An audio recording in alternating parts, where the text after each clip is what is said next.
Selamat pagi, peserta didik sekalian. Baik, di pagi hari ini kita akan memulai pembelajaran kita. Selamat datang di pembelajaran kita yang baru.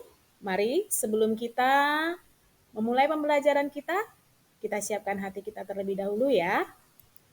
Baik, pagi hari ini kita akan memulai materi kita. Sebelumnya, kita akan dipandu oleh dua orang teman kita. Satu yang akan memimpin dalam doa, satu lagi memimpin pujian. Dipersilahkan untuk teman-teman boleh ke depan supaya kita boleh dipersiapkan untuk menerima materi di pagi hari ini. Kali ini kita akan belajar dalam fase yaitu mengenai materi aku dan sesamaku. Adapun capaian pembelajaran kita, yang pertama, mengakui bahwa Allah membaharui hidup orang yang beriman.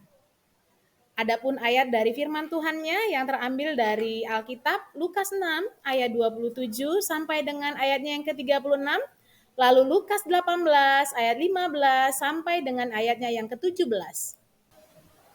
Kali ini yang menjadi tujuan pembelajaran kita yang pertama adalah mengidentifikasi kesalahan yang dilakukan selama ini dalam menjalin interaksi dengan sesama.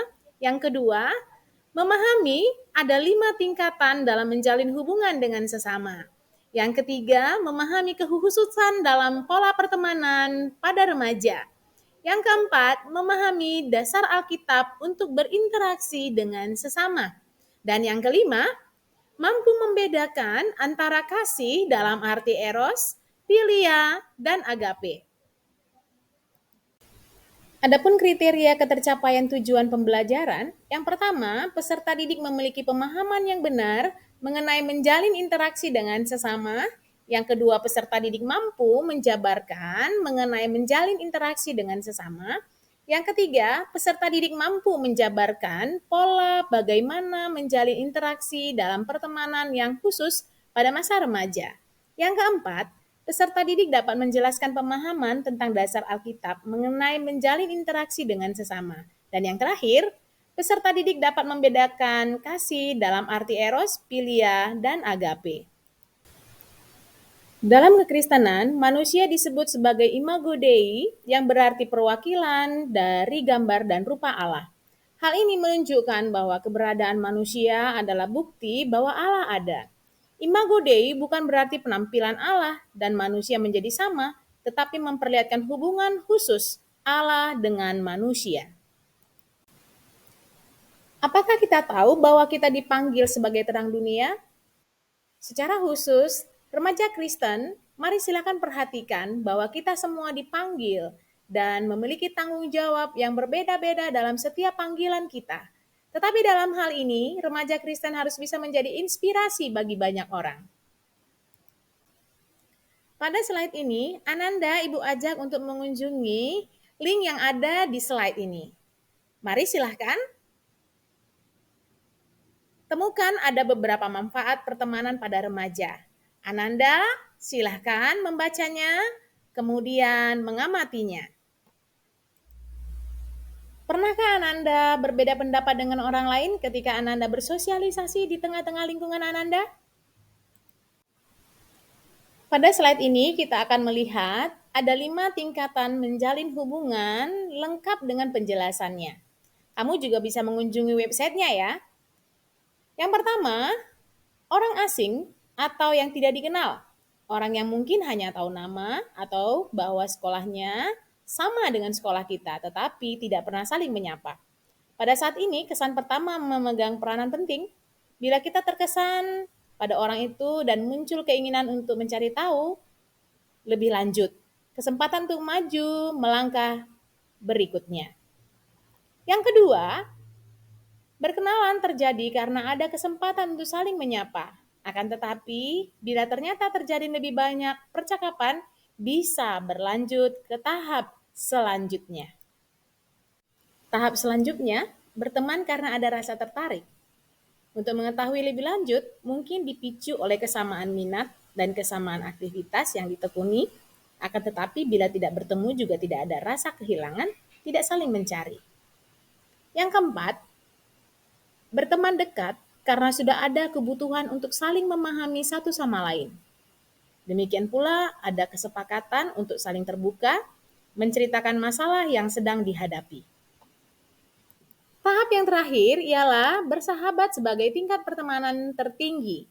Masing-masing pihak bersama-sama mengakui bahwa mereka adalah teman terbaik di masa suka maupun duka, dan tidak perlu berpura-pura bila memang sedang menghadapi suatu masalah dengan sahabat. Kita bersama-sama tertawa dan menangis, dan kita rela membiarkan sahabat melihat sisi rapuh yang memang ada pada kita. Kebahagiaan sahabat adalah kebahagiaan kita, dan sebaliknya.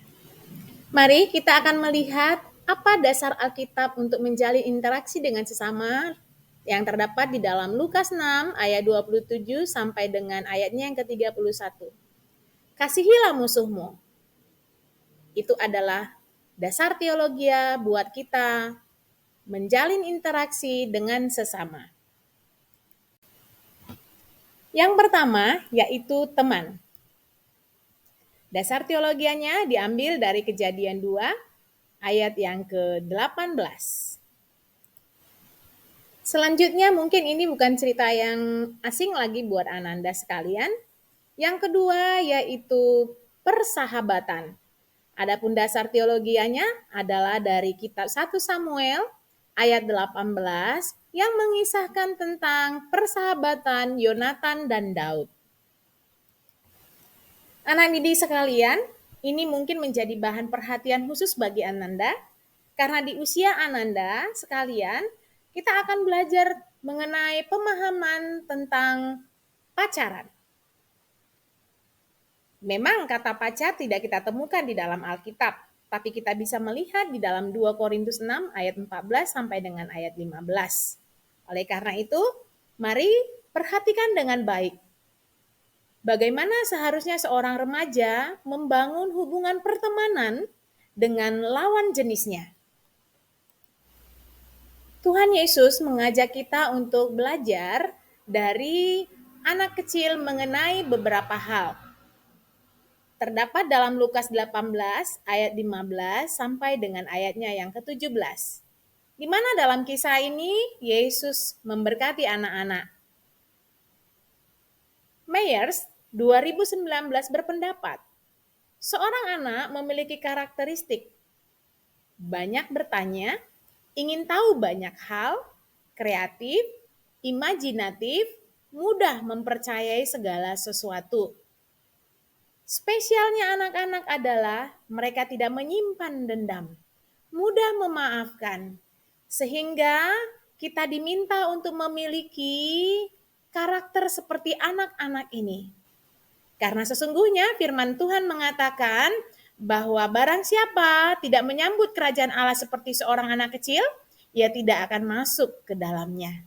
Mari kita orang dewasa dan remaja, ambillah hikmahnya, belajarlah hal yang positif dari anak kecil. Dalam slide ini kita akan melihat ada 3 bentuk kasih dalam arti yang berbeda-beda. Adapun yang pertama itu ialah eros, yang artinya mengasihi karena ada unsur keindahan sehingga muncul keinginan untuk mendekatinya. Yang kedua, philia. Selain ada unsur keindahan, ada ketertarikan pada kedua belah pihak. Kita menyukai orang karena orang itu juga menyukai kita. Yang ketiga, yaitu agape, yang mengandung unsur memahami, kreatif, dan menyelamatkan, dan menginginkan yang terbaik bagi semua orang. Agape tidak mengharapkan balas budi. Bila kita mengasihi seorang dengan kasih agape, kita tidak melihat apakah orang itu menyenangkan atau tidak. Kita mengasihinya. Memang Tuhan mengasihi orang itu, meskipun orang itu adalah orang yang terburuk di dunia. Tadi kita sudah mendengarkan paparan demi paparan mengenai apa itu kasih philia, eros, dan agape. Sekarang anak didik sekalian, lewat slide ini saya mengajak Ananda untuk melaksanakan refleksi yang pertama. Lihat link yang sudah ada di slide, simak. Buatlah kesimpulan bagaimana seharusnya kita mengasihi musuh kita. Catatkan ya di buku catatanmu, Apa yang menjadi kesimpulanmu? Untuk refleksi yang kedua, kita akan melihat contoh penerapan dalam hidup sehari-hari. Ananda, Ibu minta mengeksplor mengenai tokoh Dr. Martin Luther King Jr. Apa yang menjadi pendapatnya tentang nilai-nilai Kristiani? Hal yang terpenting yaitu ada satu pertanyaan yang akan Ibu tanyakan kepada Ananda sekalian. Apakah saat ini ada musuh yang kalian tidak sukai sama sekali? Seperti apa wujudnya? Mengapa kalian tidak menyukai musuh itu? Ini sebagai kesempatan kalian untuk memperhatikan perintah Tuhan Yesus untuk mengasihi musuh seperti diri sendiri. Mari renungkan ini adalah kesempatan untuk memberitakan Injil. Ada dua hal yang perlu kita perhatikan. Yang pertama, dari pengalaman menjalin hubungan dengan orang lain. Apakah kalian dapat menemukan bahwa memiliki sahabat adalah jauh lebih sulit daripada sekedar memiliki kenalan? Kira-kira apa yang menjadi penyebabnya? Bahaslah ini di kelompokmu. Kalian bisa saling memberikan masukan tentang cara mendapatkan lebih banyak teman dekat dan sahabat. Yang kedua, dari pengalaman melakukan percakapan dengan orang lain, dengan siapakah kalian merasa lebih nyaman menampilkan diri apa adanya? Dengan yang lebih muda, usianya, sebaya, atau yang lebih tua? Kira-kira mengapa demikian? Coba bandingkan jawabanmu dengan teman-teman sekelompokmu ya. Mungkin akan menemukan pola khas untuk remaja seusia kalian. Hanya dengan mengasihi dalam dimensi agape, kita bisa memutuskan mata rantai permusuhan yang membelenggu dunia. Apa yang disediakan dunia tidak cukup untuk menghapus kebencian dan kekejian. Akan tetapi, bila kita melihat bagaimana kasih Tuhan begitu besar, kita pun seharusnya mau membagikan kasih itu, sehingga setiap orang mendapatkan kesempatan untuk menjadi lebih baik.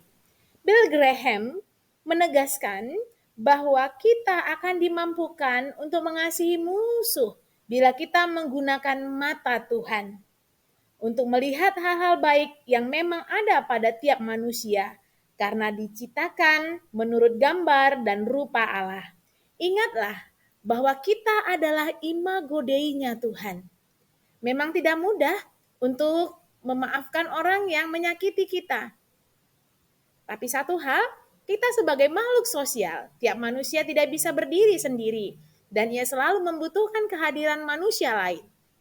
Kita sudah membahas ada 5 tingkatan hubungan yang mungkin terjalin antara sesama manusia, mulai dari tidak dikenal sampai dengan sahabat. Namun, hubungan yang terjalin dengan sesama haruslah merupakan hubungan yang terjalin dengan sesama, merupakan hubungan yang membuahkan manfaat, bukan masalah saling menghancurkan. Perintah Tuhan Yesus untuk memaafkan musuh memang sulit untuk dipraktikkan. Tetapi ingatlah modal utama bila kita ingin menjadi perpanjangan tangan Tuhan dalam menghadirkan kerajaan surga di dunia. Terima kasih, Tuhan Yesus memberkati.